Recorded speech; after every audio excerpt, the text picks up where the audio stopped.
Hello friends, welcome back. Unit 1 જોઈ રહ્યા છે આપણે અને એમાં સીન 1 અને 2 આપણે પૂરો કર્યો છે.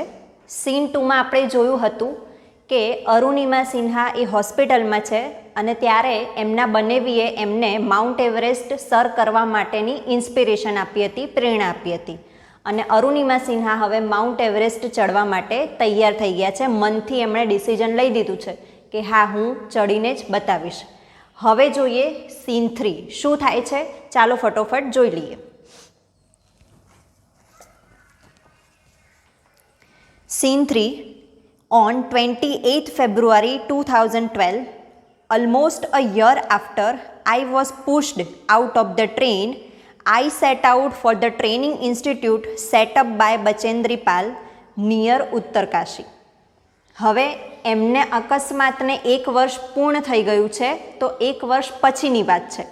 એમને નવો આર્ટિફિશિયલ પગ બેસાડવામાં આવ્યો હતો જે એમને ટ્રેન અકસ્માતમાં ગુમાવ્યો હતો. એના પછી એ ટોટલી જ્યારે રિકવર થઈ ગયા છે અને હવે એમને માઉન્ટ એવરેસ્ટ સર કરવા માટેની ટ્રેનિંગ લેવાનું શરૂ કર્યું છે. તો ટ્રેનિંગ લેવા માટે એમને બચેન્દ્રી પાલને મળવાનું હતું. એમના બેઝ કેમ્પમાં એમને ટ્રેનિંગ લેવાની હતી. તો એ વસ્તુ અહીંયા દર્શાવવામાં આવી છે. તો સીન 3 એટલે કેમ્પવાળો સીન આપણે જેને કહીશું કે જ્યાં ટ્રેનિંગ કેમ્પ ચાલી રહ્યો છે અને એ ચલાવનાર છે બચેન્દ્રી પાલ. તો 28 ફેબ્રુઆરી 2012 28 ફેબ્રુઆરી 2012ના રોજ almost a year after I was pushed out of the train, કે લગભગ 1 વર્ષ પૂર્ણ થયું શાને, તો જ્યારે મારી સાથે અકસ્માત થયો હતો કે હું ટ્રેનની બહાર ફેંકાઈ ગઈ હતી, એ ઘટનાને લગભગ 1 વર્ષ પૂર્ણ થયું. I set out for the training institute set up by Bachendri Pal. તો હું હવે ટ્રેનિંગ ઇન્સ્ટિટ્યૂટ માટે આગળ વધી રહી હતી. અને કઈ ટ્રેનિંગ ઇન્સ્ટિટ્યૂટ કે જે બચેન્દ્રી પાલ દ્વારા આયોજિત થઈ રહી છે તે નિયર ઉત્તરકાશી. ઉત્તરકાશી નજીક બચેન્દ્રી પાલ દ્વારા ટ્રેનિંગ કેમ્પ યોજાય છે અને એના માટે હું રેડી હતી અને લગભગ એ ત્યાં પહોંચી ચૂક્યા હતા.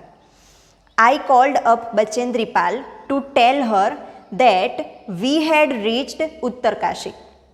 મેં બચેન્દ્રી પાલને ફોન કરીને કહેવા માટે કે હું ઉત્તરકાશી પહોંચી ગઈ છું. She was surprised at how quickly I had reached.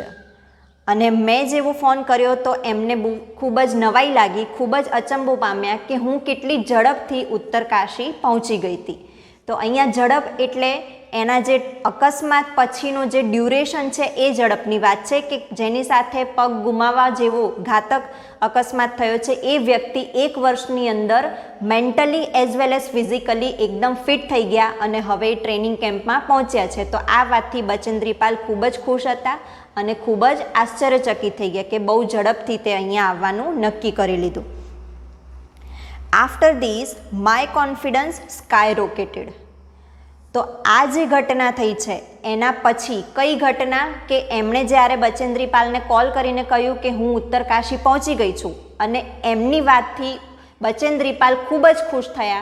તો આ જે ઘટના થઈ એનાથી અરુણિમા સિન્હાનો કોન્ફિડન્સ, એમનો આત્મવિશ્વાસ સ્કાય રોકેટેડ, મતલબ કે ઉપર પહોંચ્યો, મતલબ કે એ બહુ જ વધારે પડતા આત્મવિશ્વાસુ બની ગયા કે જે વ્યક્તિએ વખાણ કર્યા છે કે 1 વર્ષની અંદર કોઈ ના કરી શકે એટલી ઝડપથી રિકવરી આવી છે, અને વખાણ સાંભળવાથી એમનામાં પાછો ઉમંગનો વધારો થયો, ઉત્સાહનો વધારો થયો. એટલા માટે એનો શબ્દ અહીંયા વપરાયો છે સ્કાય રોકેટેડ, મતલબ કે આત્મવિશ્વાસનું સ્તર થોડુંક ઊંચું જવું. Bachendri Pal always pumped fresh confidence in me. Bachendri Pal હંમેશા મારામાં ફ્રેશ કોન્ફિડન્સ, મતલબ કે જ્યારે ને ત્યારે મારામાં આત્મવિશ્વાસ ભરતા જ રહેતા હતા, મતલબ કે એમને પ્રેરણા આપતા રહેતા હતા અને એમનો જુસ્સો વધારતા રહેતા હતા. ઇન્વર્ટેડ કોમામાં લખ્યું છે Arunima you are far better than others. તો બચેન્દ્રી પાલ અરુણિમા સિન્હાને શું કહેતા કે અરુણિમા તું બીજા કરતાં ઘણી જ સારી છે. સારીનો મતલબ શું છે કે ટ્રેનિંગ લેવાની મેટરમાં. જે બીજાઓની વાત શા માટે અહીંયા કરવામાં આવી છે, કારણ કે બીજા એટલે નોર્મલ વ્યક્તિઓ, ફિઝિકલી ફિટ છે એવા. અને જ્યારે અરુણિમા સિન્હા એકમાત્ર એવા વ્યક્તિ હતા કે જેમને પોતાનો એક આર્ટિફિશિયલ લેગ હતો, જે પોતે એમ્પ્યુટી હતા. તો નોર્મલ લોકોની કમ્પેરિઝનમાં પણ અરુણિમા સિન્હા ખૂબ જ સારો દેખાવ કરતા હતા, સારી રીતે ટ્રેનિંગ લઈ રહ્યા હતા. તો આ રીતે બચેન્દ્રી પાલ એમને ધ્યાન આપીને હંમેશા આત્મવિશ્વાસ વધારવા કહેતા રહેતા હતા કે અરુણિમા, તું બીજા લોકો કરતાં પણ ઘણું સારું કરી રહી છે. These people seem to be suffering from a handicap, not you. I am proud of you. કઈ વસ્તુ ઉપર એમણે ધ્યાન દોર્યું? બચેન્દ્રી પાલ કહે છે કે these people seem to be suffering from a handicap. These people એટલે આ લોકો, મતલબ કે એમની સાથે ટ્રેનિંગ લઈ રહેલા બીજા બધા લોકોની વાત છે કે આ લોકો એ હેન્ડીકેપ સફર કરી રહ્યા છે એવું લાગે છે. મતલબ શું થયો કે ટ્રેનિંગ લેવામાં જે અડચણો આવતી હોય છે તો નોર્મલ લોકોને હંફાવી નાખે એવી ટ્રેનિંગ હોય છે, ખૂબ જ અઘરી હોય છે. તો ઘણા બધા લોકો થાકીને પડતી પણ મૂકી દે છે અને આગળ વધવાનો જે નિર્ધાર કરેલો હોય છે એને ત્યાં પડતો મૂકીને પછી આગળ વધતા નથી. તો એવા લોકોની કમ્પેરમાં અરુણિમા સિન્હા એક માત્ર એમનો રિયલ લેગ અને બીજો આર્ટિફિશિયલ લેગ હોવા છતાં પણ એ બહુ સારું કરતા હતા. તો એમના માટે બચેન્દ્રી પાલે આવા શબ્દો વાપર્યા કે બીજા લોકો જાણે કે હેન્ડીકેપ છે, તું નહીં. મતલબ કે એ જાણે નોર્મલ વ્યક્તિ હોય એટલા જુસ્સાથી આગળ વધતા હતા અને એમને ક્યારેય હાર માની નહોતી. તો આવા શબ્દો કહીને અરુણિમા સિન્હામાં આત્મવિશ્વાસનો વધારો થતો રહેતો હતો. એટલા માટે અહીંયા સ્પેશિયલ વર્ડ આપ્યો છે કે she always pumped fresh confidence in me. મતલબ કે ઘણી બધી વખત બચેન્દ્રી પાલ એમને આવી બધી વાતો કહીને એમનામાં આત્મવિશ્વાસ વધારતા રહેતા હતા. But before Everest expedition you will have to prove yourself. એટલે બચેન્દ્રી પાલ હજુ આગળ કહે છે કે બીજા બધા કરતાં તો તું ઘણું સારું જ કરી રહી છે, જાણે કે બીજા લોકો હેન્ડીકેપ હોય એવું લાગે છે ન હોવા છતાંય, અને તું હેન્ડીકેપ છે તેમ છતાં પણ તું એકદમ નોર્મલ વ્યક્તિ જેવું કરી રહી છે. પણ એક વાતનું ધ્યાન રાખવું પડશે કે you have to you will have to prove your self. તારે તારી જાતને સાબિત કરવું પડશે. ક્યારે? Before Everest expedition. એક્સપેડિશન એટલે આ જે સમગ્ર એમનો ટ્રાવેલિંગ એક્સપિરિયન્સ રહેવાનો હતો એની વાત છે. આખી સફર કે અહીંથી ટ્રેનિંગ લીધા પછીથી શરૂ કરીને ઠેક માઉન્ટ એવરેસ્ટ સુધીની જે સફર છે એ સફરની પહેલાં તારે તારી જાતને પ્રૂવ કરીને બતાવવું પડશે. If you climb 21,798 feet high Chamser Kangri mountain in Ladakh you will be on your way to Everest. તો આ પ્રૂવ કેવી રીતે કરવાનું છે? તો અહીંયા હાઇટ આપી છે કે 21,798 ફીટ ઊંચું માઉન્ટ એવરેસ્ટ ઉપર એટલી ઊંચાઈએ આવેલો ચમસર કાંગડી એવા નામનો એક પર્વત છે, ચમસર કાંગડી. તો એવરેસ્ટની કમ્પેરમાં એ પર્વત નીચો છે. તો અહીંયા એમને જે ટ્રાયલ આપવાની હતી, પોતાની જાતને પ્રૂવ કરવાનું હતું, એ બચેન્દ્રી પાલે એમને આ કામ સોંપ્યું છે કે આપણે માઉન્ટ એવરેસ્ટ ચડવાની શરૂઆત કરીએ એ પહેલાં તું તારી જાતને સાબિત કરી બતાવ કે આ ચમસર કાંગડી કે જેની ઊંચાઈ 21,798 ફીટ છે એ પર્વત ઉપર જો તું સફળતાપૂર્વક પહોંચી જઈશ તો પછી તારા માટે એવરેસ્ટનો રસ્તો ઓપન છે. મતલબ કે એવરેસ્ટ સુધી પણ તું સારી રીતે પહોંચી શકીશ. તો હવે અરુણિમા સિન્હાને આ જ કામ કરવાનું હતું કે ટ્રેનિંગ લીધા પછી કેમ્પમાં એમણે આ એક સોંપવામાં આવેલું કામ હતું કે ચમસર કાંગડી પર્વતને સર કરવાનો છે. અને હવે અહીંયા બચેન્દ્રી પાલ દ્વારા જે બોલાયેલા શબ્દો હતા એ પૂર્ણ થાય છે, એટલે ઇન્વર્ટેડ કોમા ઓવર પછીથી આઈ સક્સેસફુલી કમ્પ્લીટેડ ધેટ એક્સપેડિશન.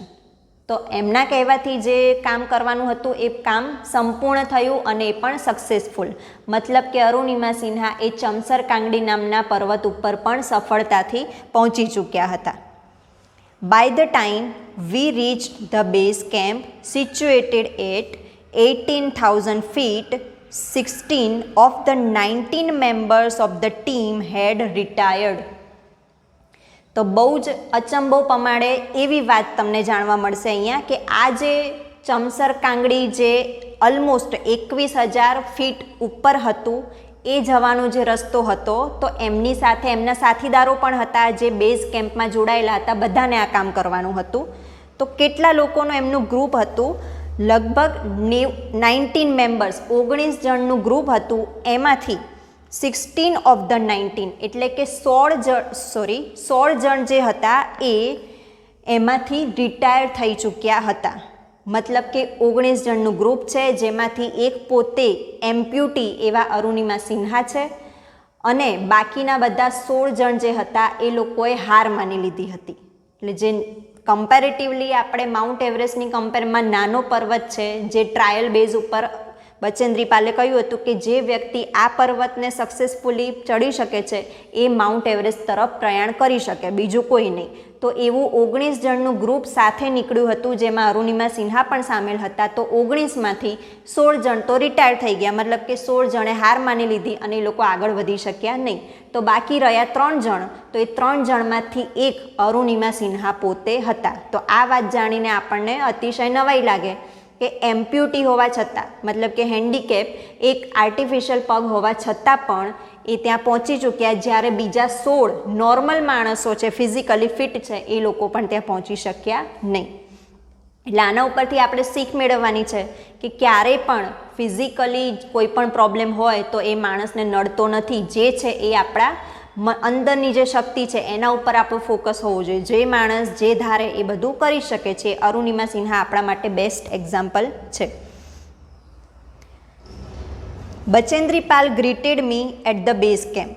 હવે આ કામ પૂરું કર્યું ત્યારે, મતલબ કે 19 જણમાંથી 16 જણ રિટાયર થઈ ગયા, 3 જણ પહોંચ્યા છે અને 3માંથી એક તો અરુણિમા સિન્હા છે. તો આપણને આટલી ખુશી થાય છે. તો આ વાત જાણીને બચેન્દ્રી પાલ અતિશય ખુશ થયા. એ એમને બેઝ કેમ્પ ઉપર મળ્યા અને ગ્રીટેડ એટલે અભિવાદન કર્યું. ઇન્વર્ટેડ કોમામાં શબ્દો લખ્યા છે મેરી શેરની, મતલબ કે આ કામ એમણે એટલી સારી રીતે સફળ કર્યું જેથી બહુ ખુશ થઈ ગયા અને અરુણિમાને શેરની કહીને બોલાવ્યું, હિન્દીમાં શેરની. She said and took me in her warm embrace. એમણે આવું કહ્યું અને મને પોતાના હૂંફ ભરેલું એમને વહાલ આપ્યું, એમણે મને ભેટ આપ્યું, મતલબ કે ભેટી પડ્યા છે. એમ્બ્રેસનો મતલબ છે કે ભેટી જવું. તો મને મેરી શેરની કહીને એમણે બોલાવ્યું અને મને ખૂબ જ પ્રેમથી ભેટી પડ્યા છે. In the evening Bachendri Pal અનાઉન્સ્ડ that I was finally ready for Everest. અને એ સાંજે ફાઇનલી, મતલબ અંતિમ નિર્ણયમાં બચેન્દ્રી પાલે ડિક્લેર કર્યું કે હું માઉન્ટ એવરેસ્ટ ચડવા માટે રેડી છું. મતલબ કે જે પ્રૂવ કરવાની વાત હતી, બચેન્દ્રી પાલે એમને અગાઉ કહ્યું હતું કે તું બીજા બધા કરતાં ઘણી સારી છે, મતલબ કે ચડવાની મેટરમાં, પણ તેમ છતાંય તારે પ્રૂવ કરીને બતાવવું પડશે. તો પ્રૂવ કરવા માટે ચમસર કાંગડી નામનો માઉન્ટેન ચડવાનો હતો, જે 21,798 ફીટ ઊંચાઈ પર આવેલો હતો. એ જે વ્યક્તિ સફળતાથી પાર કરી દે એ જ એવરેસ્ટ ઉપર જઈ શકે. તો આ કામ જે હતું એ અરુણિમા સિન્હાએ ખૂબ જ સફળ થઈ ગયા હતા એમાં. અને પછી બચેન્દ્રી પાલે એ સાંજે ડિક્લેર કર્યું કે તું હવે એવરેસ્ટ ચડવા માટે રેડી છે. She also assured me that she would talk to the officials at Tata Steel for sponsoring my Everest dream. બીજી એક વાત ખાસ કીધી એમણે કે તું હવે માઉન્ટ એવરેસ્ટ ચડવા માટે રેડી છે, આગળ વધી શકે છે. અને એમણે મને ખાતરી પણ આપી. અશ્યોર્ડ એટલે ખાતરી આપવી, શ્યોરિટી આપવી કે એ, મતલબ કે Bachendri Pal talk to the official, અધિકારીઓ સાથે વાત કરશે. કયા અધિકારીઓ? At Tata steel. ટાટાનું નામ આપણે જાણીએ છીએ કે આપણા દેશમાં ખૂબ જ પ્રસિદ્ધ નામ છે ટાટા ગ્રુપનું. તો ટાટા સ્ટીલના અધિકારીઓ સાથે વાત કરશે. શેના માટે વાત કરવાની છે? For sponsoring my Everest dreams. મારું જે સપનું હતું, મારું એટલે અહીંયા અરુણિમા સિન્હાની વાત આવે છે કે અરુણિમા સિન્હાને માઉન્ટ એવરેસ્ટ સર કરવાનું જે સપનું હતું એ સપનું પૂરું કરવા માટે ક્યાંક ને ક્યાંક આર્થિક સહાયની જરૂર પડવાની હતી. તો આ આર્થિક સહાય પૂરી પાડવા માટે ટાટા સ્ટીલના અધિકારીઓ જે હતા એમની સાથે બચેન્દ્રી પાલ વાત કરવાના હતા. મતલબ કે આમનું જે સપનું પૂરું કરવાનું હતું અરુણિમા સિન્હાનું, એ સપનું પૂરું કરવા ટાટા સ્ટીલના અધિકારીઓએ પણ એમની મદદ કરી હતી, આર્થિક રીતે મદદ કરી હતી. તો આ હતો સીન 3. એટલે સીન 3માંથી આપણને જાણવા મળ્યું કે અરુણિમા સિન્હા પોતાની સાથે જે ટ્રેન અકસ્માત થયો છે એના લગભગ 1 વર્ષની અંદર જ mentally as well as physically એકદમ રેડી થઈ ગયા છે અને 1 વર્ષને અંતે એ ઉત્તરકાશી પહોંચી પણ ગયા. અને ઉત્તરકાશી એટલે કે એમનું બેઝ કેમ્પ કે જ્યાં ટ્રેનિંગ લેવાની થઈ રહી હતી. તો ટ્રેનિંગ માટે ઉત્તરકાશી પહોંચ્યા, ત્યાં એમણે ટ્રેનિંગ પણ લીધી, પોતાની જાતને પ્રૂવ કરી બતાવી ચમસર કાંગડી માઉન્ટેન ઉપર ચડીને, અને હવે ફાઇનલી એ એવરેસ્ટ સર કરવા માટે રેડી હતા. અને આ સપનું એમનું પૂરું થાય એટલા માટે આર્થિક સહાય માટે બચેન્દ્રીપાલે સ્પેશિયલી આપણા દેશના જાણીતા એવા ટાટા ગ્રુપ સાથે મદદ માંગી હતી, અને જેના માટે એ લોકો રેડી પણ હતા. તો સીન 3 અહીંયા પૂર્ણ થાય છે. હવે જોઈએ સીન 4, જે લાસ્ટ સીન છે. સીન 4 લાસ્ટ સીન છે એટલે આપણને બધાને ખ્યાલ જ હશે કે આ સીનમાં અરુણિમા સિન્હાનું સપનું પૂરું થવાનું છે. મતલબ કે ફાઇનલી એ માઉન્ટ એવરેસ્ટ ઉપર સફળતાપૂર્વક ચડાણ કરી શકવાના છે. તો જોઈએ scene 4. I arrived at Everest base camp on 18th April 2013. તો એવરેસ્ટનો જે બેઝ કેમ્પ હતો એની વાત છે, માઉન્ટ એવરેસ્ટની ટોચની વાત નથી થતી. તો એવરેસ્ટ સર કરવા માટે જે બેઝ કેમ્પ હતો ત્યાં, મતલબ કે હવે થોડી જ ક્ષણો હતી કે જ્યાંથી એમના ફાઇનલ ડેસ્ટિનેશન ઉપર પહોંચી શકશે. ડેટ આપી છે 2013. હવે આગળના સીનનું તમે ધ્યાન આપ્યું હોય તો એમાં 2012 યર હતું, મતલબ કે 1 વર્ષ પહેલાં એ ટ્રેનિંગ લેવા માટે પહોંચ્યા હતા ઉત્તરકાશીમાં. તો 1 વર્ષ દરમિયાન એમણે બચેન્દ્રીપાલ સાથે રહીને ટ્રેનિંગ લીધી હતી, અને જે પોતાની જાતને પ્રૂવ કરવાની હતી એ પ્રૂવ કર્યું. એટલે 1 વર્ષની અંદર એ એકદમ ફિટ હતા, અને હવે એ એવરેસ્ટ સર્ચ કરવા માટે એકદમ રેડી હતા, મતલબ કે નજીક પહોંચી ચૂક્યા હતા. આ 1 વર્ષ થયું. અને બીજી મેટર આવે છે, near about 2 years had passed since was thrown out of the moving train. આ ઘટનાને 2 વર્ષ થઈ ગયા છે. કઈ ઘટના? કે ચાલતી ટ્રેનમાંથી એમને બહાર ફેંકી દેવામાં આવ્યા. મૂવિંગ ટ્રેન એટલે ચાલુ ટ્રેન, થ્રોન આઉટ એટલે બહાર ફેંકવું. સિન્સ જે શબ્દ આપ્યો છે એ સમય બતાવવા માટે આપ્યો છે કે ક્યારથી, જ્યારથી. તો જ્યારથી એ ઘટના થઈ હતી ત્યારથી લઈને આજે 2013માં એમને 2 વર્ષ પૂર્ણ થયા છે કે જ્યારે એવરેસ્ટ સર કરવાને નજીક જ છે. At the camp nobody seemed to know that I had an artificial leg. દરેક માટે સરપ્રાઇઝ લાગે એવી વાત છે કે જે વ્યક્તિએ 1 વર્ષ આખું ટ્રેનિંગ કેમ્પમાં પસાર કર્યું છે અને બેઝ કેમ્પમાં બધા સાથે સાથે રહે છે, તેમ છતાંય એમના જે સાથીદારો હતા, ગ્રુપ હતું આખું, એમાંથી કોઈને હજુ ખબર નથી કે અરુણિમા સિન્હાને એક આર્ટિફિશિયલ લેગ છે. મતલબ કે લોકો તો એને નોર્મલ વ્યક્તિ જ સમજતા હતા કે આ ફિઝિકલી ફિટ છે, અને એમનો આર્ટિફિશિયલ લેગ પણ એટલો સુંદર વ્યવસ્થિત હતો કે કોઈને જોઈને પણ લાગે નહીં કે આ એનો આર્ટિફિશિયલ લેગ છે, રિયલ લેગ જેવો જ હતો. One day while returning. હવે આ જે બેઝ કેમ્પ છે ત્યાંની વાતચીત છે કે ત્યાંથી એક દિવસ પરત ફરતી વખતે my left leg got wet with snow because I had slipped a couple of times on the slippery surface. હવે થયું છે એવું કે એક વખત જ્યારે એ પાછા ફરી રહ્યા હતા બેઝ કેમ્પ તરફ, ત્યારે સરફેસ એટલે કે સપાટી, માઉન્ટ એવરેસ્ટ સ્નો મતલબ કે બરફ આચ્છાદિત માઉન્ટેન છે એ આપણને ખ્યાલ જ છે. તો એમાં ચડવું અઘરું હોય છે. તો બરફવાળી સપાટી હતી, એટલા માટે સ્લીપરી મતલબ કે લીસો અથવા તો ઝડપથી પડી જવાય એવો જે એરિયા હતો ત્યાં પોતે સ્લીપ થઈ ગયા, લપસી પડ્યા છે. અને એ લપસી પડવાના કારણે એમનો ડાબો પગ જે આર્ટિફિશિયલ લેગ હતો એ ભીનો થઈ ગયો છે. વેટ એટલે ભીનું, નોટ ડ્રાય. અને આ ભીનો થયો એટલા માટે હવે જોઈએ કે next morning I left the artificial leg out in the sun to dry. તો બીજી સવારે આ જે ભીનો થયેલો આર્ટિફિશિયલ લેગ હતો એને સૂકવવા માટે એમણે પોતાના પગમાંથી રિમૂવ કર્યો, અને જાણે કોઈ વસ્તુ આપણે સૂકવવા મૂકતા હોય એ રીતે એમણે પોતાનો ડાબો પગ કાઢીને તડકામાં સૂકવવા મૂક્યો હતો. At that time, some foreigners realized that I had only one leg. તો આ જ્યારે ઘટના થઈ કે by chance a slippery surface ઉપર લપસી પડ્યા હતા અને કપલ ઓફ ટાઈમ એટલે કે 2 થી 3 વખત એ લપસી પડ્યા, જેના કારણે એમનો આર્ટિફિશિયલ લેગ ભીનો થયો. તો એ ભીના પગને સૂકવવો જરૂરી હતો. તો બીજા દિવસે સવારે સૂર્ય નીકળ્યો ત્યારે એમણે જાણે એક વસ્તુ આપણે સૂકવવા મૂકતા હોય એમ પોતાનો લેગ બહાર કાઢીને સૂકવવા મૂક્યો. આ વસ્તુ જ્યારે બીજા ફોરેનર્સે જોઈ, ફોરેનર એટલે વિદેશી જે આપણા દેશના નથી એવા લોકોએ જોઈ, ત્યારે એમને રિયલાઇઝ થયું, એમને ભાન થયું કે આ વ્યક્તિને માત્ર એક જ રિયલ લેગ છે, એક તો કૃત્રિમ લેગ છે. મતલબ કે અત્યાર સુધી તો લોકો એને નોર્મલ વ્યક્તિની જેમ જ લેતા હતા. તો આ જોઈને એમની ટીમમાં પણ જુસ્સો વધી ગયો કે એક આર્ટિફિશિયલ લેગ ધરાવતી વ્યક્તિ જો આટલે સુધી પહોંચી શકે તો પછી નોર્મલ માણસ તો શું ન કરી શકે. મતલબ કે અરુણિમા સિન્હા ક્યારે એવું ફીલ નથી થયું એમને કે પોતે હેન્ડીકેપ છે. અને આફ્ટર ધેટ માય ટીઆરપી સોડ.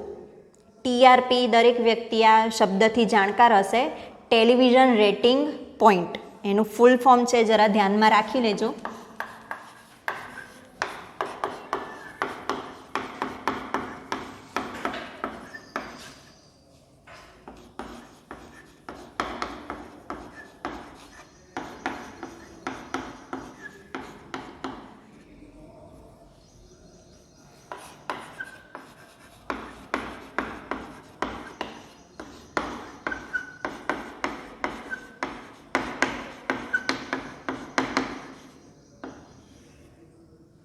અ મેજર ફોર પોપ્યુલારિટી મતલબ કે ફેમસ થઈ જાય છે લોકો અથવા તો પ્રસિદ્ધ થાય છે એનો એક માપદંડ.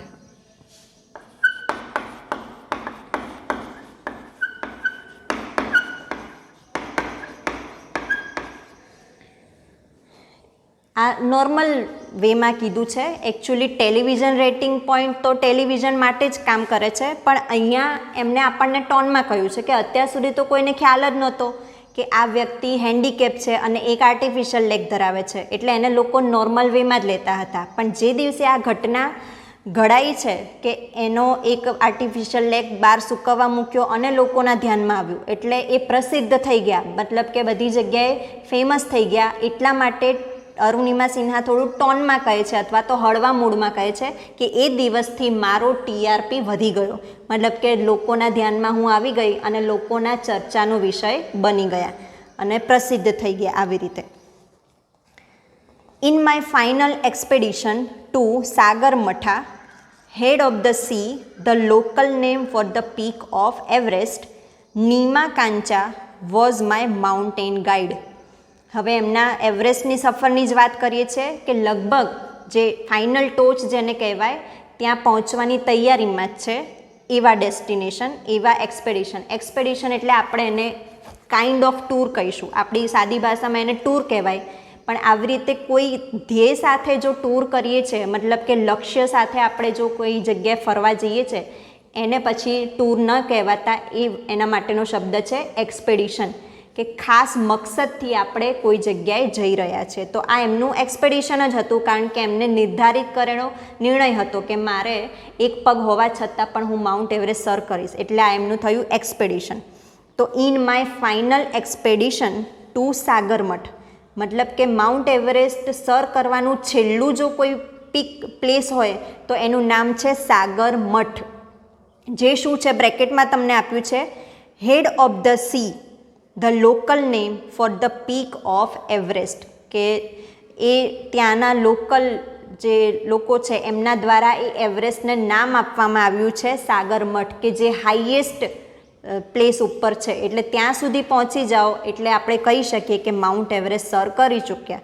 તો આ જગ્યાએ પહોંચવાનું હતું ત્યારે નીમા કાંચા વ્યક્તિનું નામ છે, વ્યક્તિ કોણ છે, વોઝ માય માઉન્ટેન ગાઈડ, જે મારા માઉન્ટેન પર્વત ચડવા માટે જે માર્ગદર્શક વ્યક્તિ હોય છે આપણી સાથે ગાઈડ, એમનું નામ હતું નીમા કાંચા. એટલે મારા અરુણિમા સિન્હા કહે છે કે મારા અંતિમ એક્સપેડિશન કે જે સાગરમઠ સુધી મારે પહોંચવાનું હતું ત્યાં સુધી મારા ગાઈડ હતા નીમા કાંચા.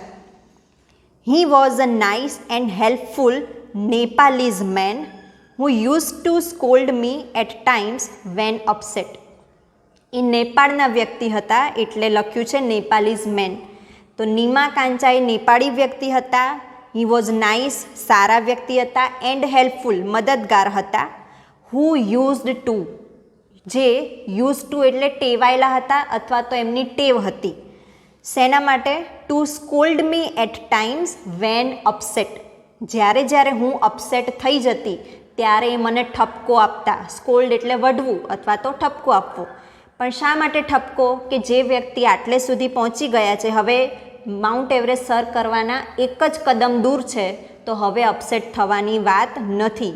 અપસેટ શા માટે થવું પડે વ્યક્તિને? કારણ કે એ અઘરી વસ્તુ છે, નોર્મલ વ્યક્તિ પણ નથી કરી શક્યું. આપણે જોઈ ચૂક્યા છે કે 21,000 ફીટવાળો જે આગળનો ચમસર કાંગડી નામનો માઉન્ટેન આપણે જોયો કે જ્યાં 19માંથી 16 વ્યક્તિ તો રિટાયર થઈ ગયા હતા, જે નોર્મલ હતા.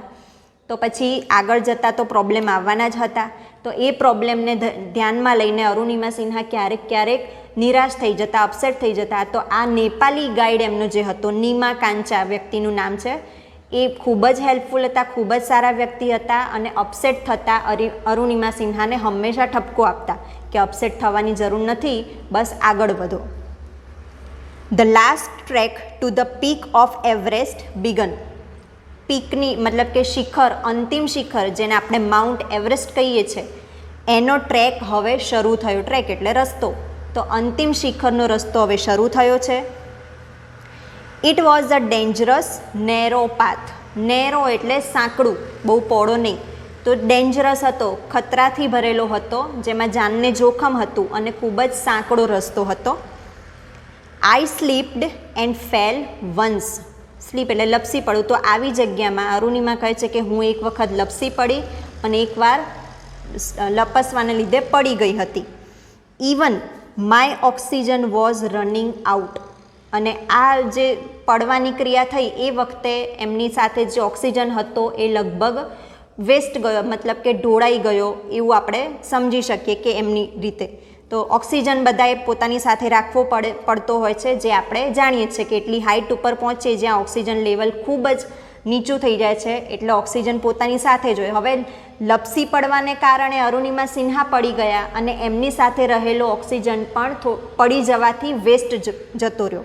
એટલા માટે લખ્યું છે કે મારું ઓક્સિજન વેસ્ટ જઈ રહ્યું હતું, તેમ છતાંય I was struggling with my paining leg. અને જે સમયે મને મારો પગ દુખતો હતો, પેઇન એટલે દર્દ થવું, દુઃખ થવું, તો ઓક્સિજન થોડો ઘણો એમનો ઢોળાઈ ચૂક્યો છે, પોતે ડેન્જરસ જગ્યાએ છે, એકદમ સાંકડી જગ્યા છે અને પોતાનો પગ પણ અત્યારે દુખી રહ્યો હતો.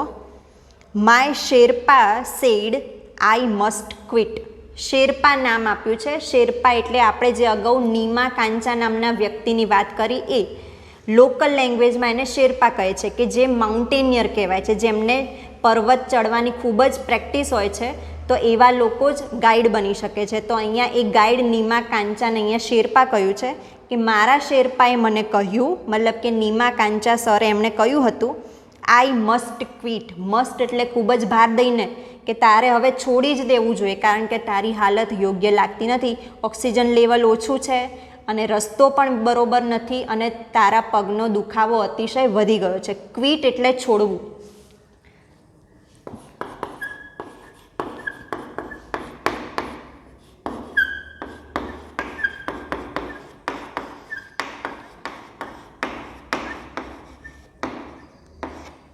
QUIT સ્પેલિંગમાં ધ્યાન રાખજો.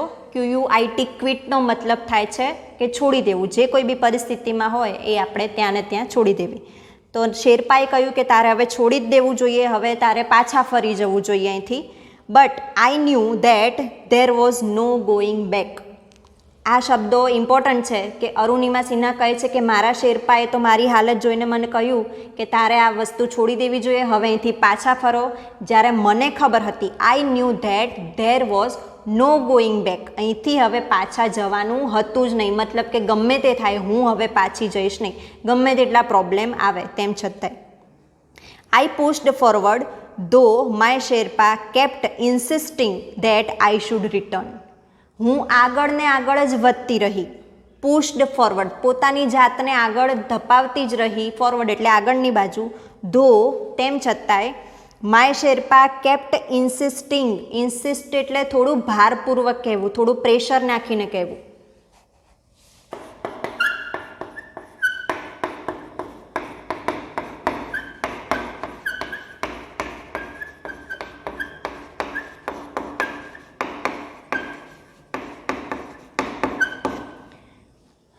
એટલે મારા શેરપા મને ખૂબ ભાર દઈને કહેતા કે અરુણિમા સિન્હા હવે તારાથી થઈ શકે એમ નથી, તારે પાછા જવું જોઈએ, નહીતર જાનને જોખમ છે. અને અરુણિમા સિન્હા જાણતા હતા કે ભલે મારી જાનને જોખમ હોય, હવે પાછા જવાનો કોઈ રસ્તો નથી, ઠેક સુધી પહોંચવા જ આવ્યા હતા. ઇન્વર્ટેડ કોમામાં છે, I have enough oxygen to reach the summit and હોઇસ્ટ the countries flag. What happens આફ્ટરવર્ડ્સ doesn't matter એનીમોર. Inverted comma over. આ શબ્દો હતા અરુણિમા સિન્હાના એક્ઝેક્ટ વર્ડ્સ હતા કે જ્યારે એમના શેરપા એમને વારંવાર કહેતા કે તારે પાછા વળવું જોઈએ, ત્યારે એ પોતાની જાતની સાથે વાત કરીને શેરપાને એમણે આ શબ્દો કહ્યા છે કે I have enough oxygen to reach the summit. Summit એટલે ફાઇનલ પીક, કે છેલ્લું શિખર જ્યાં એમને ચડવાનું હતું માઉન્ટ એવરેસ્ટ, ત્યાં સુધી પહોંચવા માટે મારી પાસે પૂરતો ઓક્સિજન છે. ઇનફ એટલે પૂરતો. And હોઇસ્ટ the countries flag. હોઇસ્ટ એટલે ફરકાવવો, લહેરાવવો, કે ત્યાં સુધી મારી પાસે પહોંચવા માટેનો પૂરતો ઓક્સિજન છે અને આપણા દેશનો તિરંગો છે એ ફરકાવવા માટે પણ મારી પાસે પૂરતો ઓક્સિજન છે. ડાયરેક્ટલી કહેવાનો મતલબ એ હતો કે ગમે તે થાય હું ત્યાં પહોંચીને રહીશ અને આપણા દેશનો તિરંગો ત્યાં લહેરાવીને રહીશ. What happens આફ્ટરવર્ડ્સ doesn't matter એનીમોર. જે થવું હોય એ થાય પછીથી, આફ્ટરવર્ડ્સ પછી જે થવું એ થાય, મને કોઈ જ વાંધો નથી. પછી પોતાના જીવને જોખમ હોય તો પણ એને વાંધો નથી. આ એના છેલ્લા શબ્દો હતા સમિટ ઉપર પહોંચ્યા પહેલાંના. I told Nima Kancha firmly. એટલે આવા શબ્દો અરુણિમાએ નીમા કાંચા એમના શેરપાને એકદમ ફર્મલી એટલે દ્રઢ નિશ્ચય સાથે કહ્યો. Remember, none can defeat you until you concede. આ મેસેજ આપણા માટે છે કે યાદ રાખો, none can defeat you. Defeat એટલે હરાવવું. કોઈ વ્યક્તિ તમને હરાવી શકતો નથી. Until you concede. જ્યાં સુધી તમે સરેન્ડર ના થાવ. સરેન્ડર થવું એટલે આપણે પોતાની જાત સામેવાળાને સમર્પિત કરી દેવી.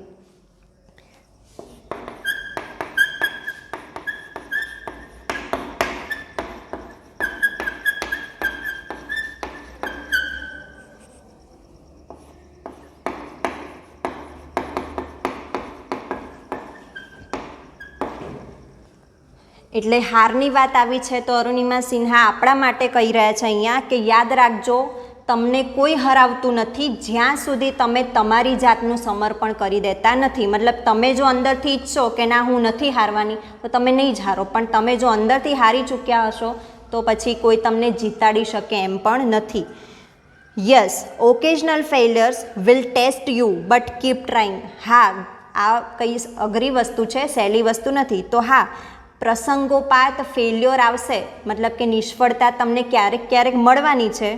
વિલ ટેસ્ટ યુ એ તમારી પરીક્ષાઓ લેશે, ક્યારેક ક્યારેક નિષ્ફળતા તમારી પરીક્ષા લેશે. બટ કીપ ટ્રાઇંગ, પરંતુ ટ્રાય કરતા જ રહો, છોડવાનો નથી. Some doors of opportunity will certainly open. ક્યારેક તો સમ ડોર્સ, કેટલાક બારણાઓ એવા છે શેના? ઓપોર્ચ્યુનિટી, તકના. વિલ સર્ટેનલી ઓપન, ચોક્કસપણે ખુલશે જ. મતલબ કે તમે હાર માની લેશો તો આ બધું નથી થવાનું, પણ ગમે તેટલી મુશ્કેલીઓ આવે તમે તમારી જીતવાની આશા કાયમ રાખશો અને હાર નહીં માનો તો ક્યારેક ને ક્યારેક તો તકનો દરવાજો તમારી સામે ખુલવાનો છે કે જેમાંથી તમે સફળ થઈ શકો. Then I could see him following me even as I continued to drag myself to the top.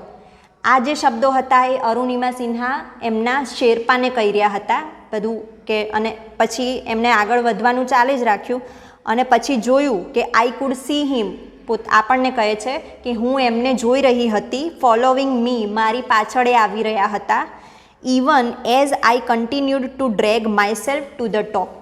આ શબ્દોને પણ ધ્યાનમાં લેજો કે I continued to drag myself. હું મારી જાતને ડ્રેગ એટલે કે જાણે લસરતા લસરતા જઈ રહ્યા હોય, મતલબ કે ઇઝીલી એ ચાલી શકતા નહોતા એવી કન્ડિશન હતી એમની.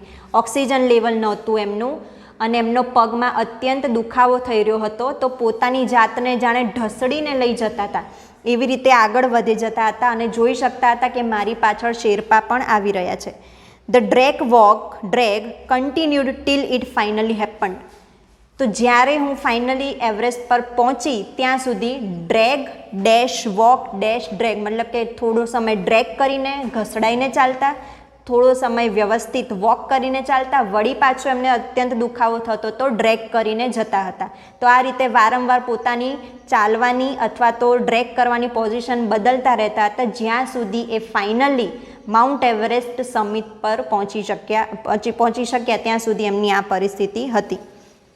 હવે ફાઇનલ માઉન્ટ એવરેસ્ટનો સીન, મતલબ કે ત્યાં એમનો અનુભવ કેવો છે, ત્યાં એ પહોંચી ગયા છે. હવે the top is small 20x20 ice table, જેને આપણે માઉન્ટ એવરેસ્ટનું ફાઇનલ સમિટ કહીએ છીએ, જેને પીક કહીએ છીએ, એનું અહીંયા ડિસ્ક્રિપ્શન આપ્યું છે કે એ ટોપ કેટલું નાનું હતું.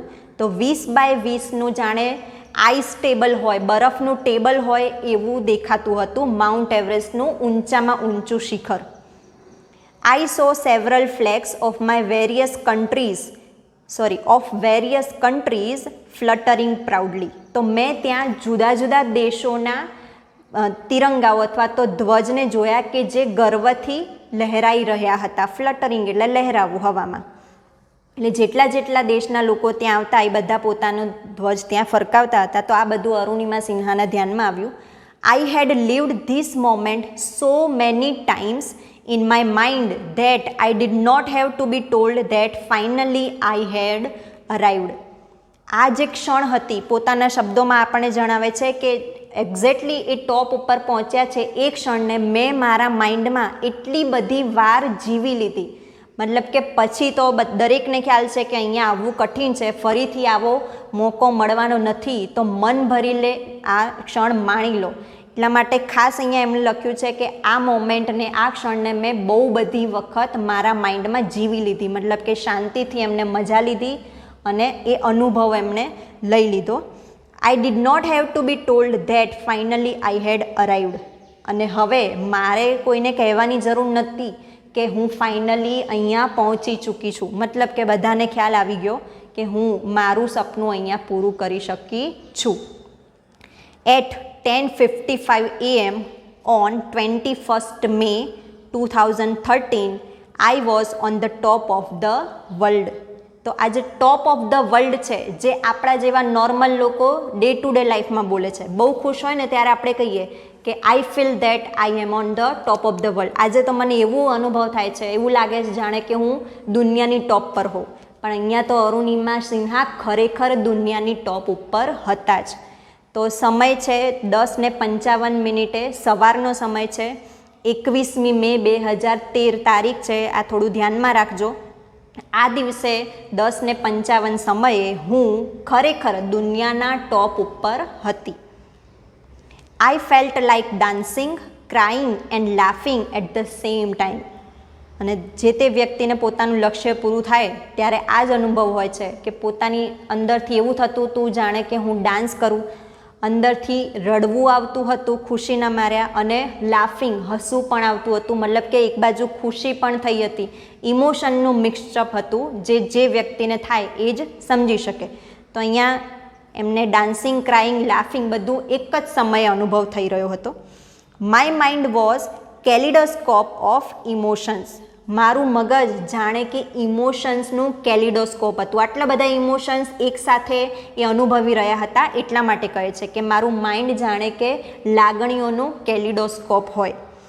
Every one has a reason to be alive.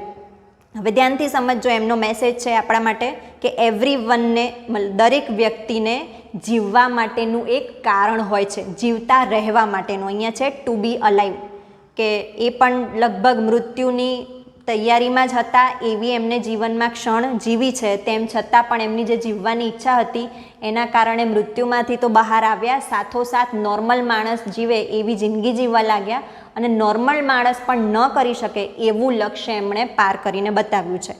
તો કહે છે કે દરેક વ્યક્તિને જીવતા રહેવા માટે એક કારણ તો હોય જ છે. કદાચ આ એમનું કારણ હતું. મે બી ધીસ વોઝ માઇન. કદાચ આ કારણ મારું હતું. કયું કારણ? કે માઉન્ટ એવરેસ્ટ સર કરવો. એક નેશનલ લેવલ વોલીબોલ પ્લેયર જ્યારે પોતાનો પગ ગુમાવે ત્યારે આપણે સમજી શકીએ કે પગ વગર હવે એમને વોલીબોલનું કંઈ રમત રમવાનો કશું એમને ચાન્સ મળવાનો નથી. તેમ છતાં પણ એમણે એવું લક્ષ્ય કર્યું કે જે કોઈ સામાન્ય વ્યક્તિ પણ નથી કરી શકતું. તો આ એમના જીવવાનું કારણ હતું. I held my flag and raised both my hands high up to register my country's record. I held my flag, મેં મારો તિરંગો હાથમાં લીધો, આપણા રાષ્ટ્રધ્વજને હાથમાં લીધો. And raised both my hands, raise એટલે હાથ ઊંચા કરવા, મેં મારા બંને હાથ ઊંચા કર્યા. High up to register my country's record, મારા દેશનો રેકોર્ડ નોંધાવવા માટે મેં મારા બંને હાથ ઊંચા કર્યા. મતલબ કે આપણા દેશનો તિરંગો એમણે ત્યાં લગાવ્યો અને જાણે આપણા દેશ વતી એ ત્યાં ગયા હતા, સાથે સાથે પોતાનું લક્ષ્ય પણ પૂરું કર્યું છે. એટલે એ એમની ખુશીની પણ એમણે જેટલી પણ વખત જીવાય એવી રીતે જીવી લીધી, પળ શાંતિથી માણી લીધી અને પોતાના દેશનું ગૌરવ વધારવા માટે મેં મારા બંને હાથ જોશથી ઊંચા કર્યા. તો અહીંયા આ યુનિટ આપણે પૂરો કરીએ છીએ. તો એક ખૂબ જ સુંદર સ્ટોરી હતી, સ્ટોરી નહીં કહીએ આપણે એને, રિયલ લાઈફ સ્ટોરી હતી કે જેને અરુણિમા સિન્હાએ અનુભવ કર્યો છે અને એમના દ્વારા આપણે આપણી લાઈફમાં ઇન્સ્પિરેશન લઈએ. તો વિદ્યાર્થી મિત્રો, નેક્સ્ટ વિડીયોમાં આપણે યુનિટ 1નો રીડ 2 જોઈશું. ત્યાં સુધી દરેક વ્યક્તિએ આ યુનિટ શાંતિથી વાંચી જવાનો છે, ન્યૂ વર્ડ્સ છે એ જોઈ જવાના છે અને કંઈ ક્વેરી હોય તો તમે કહી શકો છો. Thank you.